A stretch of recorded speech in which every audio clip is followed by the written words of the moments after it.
Hello friends, welcome to my mini kitchen. আজ আমি আপনাদেরকে ধাবা স্টাইল তড়কা বানিয়ে দেখাবো। তো তার জন্য প্রথমেই আমি কড়াইটাকে গরম করতে বসিয়ে নিয়েছিলাম। ওপর থেকে তেল দিয়ে দিলাম গরম করার জন্য। ফার্স্টেই আমি এখানে ডিমটাকে ফ্রাই করে নেব। আমি এখানে 2টো ডিম ভেজে নিয়েছিলাম। ডিমটাকে ফ্রাই করে নুন দিয়ে ফ্রাই করব। ভালোভাবে ফ্রাই করে নিয়ে একটা পাত্রে আমি তুলে রাখবো। একটা সাইড আমার হয়ে গেছে, নেক্সট সাইডটাও আমি ভালোভাবে ভাজা করে নেব।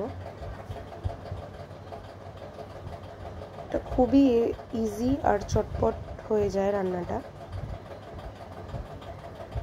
তরকার কড়াইটাকে কিন্তু আমি আগে থেকেই নুন দিয়ে, সামান্য নুন দিয়ে সিদ্ধ করে রেখে দিয়েছি। অবশ্যই আগে তরকার ডালটাকে ভেজে নিতে হবে। এবার আমি ডিমটাকে একটা পাত্রে তুলে নিলাম। এবার ওই কড়াইতেই আরও খানিকটা তেল দিয়ে দিলাম। এরপরে এখানে দিয়ে দিচ্ছি রসুন চপড করে রেখেছিলাম, পেঁয়াজ চপড করা ছিল, আর তার সাথে দিয়ে দিলাম কারি পাতা। বেশ খানিকটা পরিমাণে কিন্তু কারি পাতাটা আমায় দিতে হবে। আজকে আমি কাসুরি মেথি দিয়ে করছি না, কারি পাতা দিয়েই করছি, সেই জন্য কারি পাতার পরিমাণটা একটু বেশি থাকবে।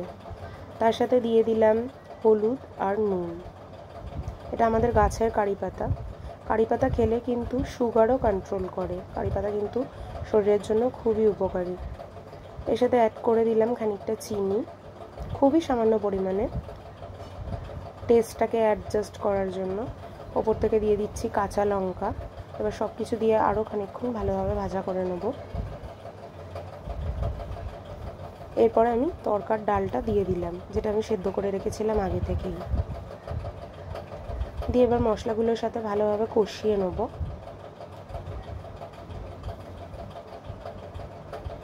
এখানে কিন্তু খুব একটা বেশি মশলা আমি কিছু ইউজ করিনি, শুধু ওই তড়কা পাতা বা কারি পাতা যেটা, আর তার সাথে সানরাইজের তড়কা মশলা দিয়ে আমি এটা করছি। তার সাথে পেঁয়াজ আর রসুন ফোড়নে দিয়ে নিয়েছিলাম। দিয়ে সব কিছুকে ভালোভাবে ফুটিয়ে নিলেই কিন্তু আমাদের তড়কাটা রেডি হয়ে যাবে। এটা রুটি বা পরোটার সাথে খুবই টেস্টি লাগে।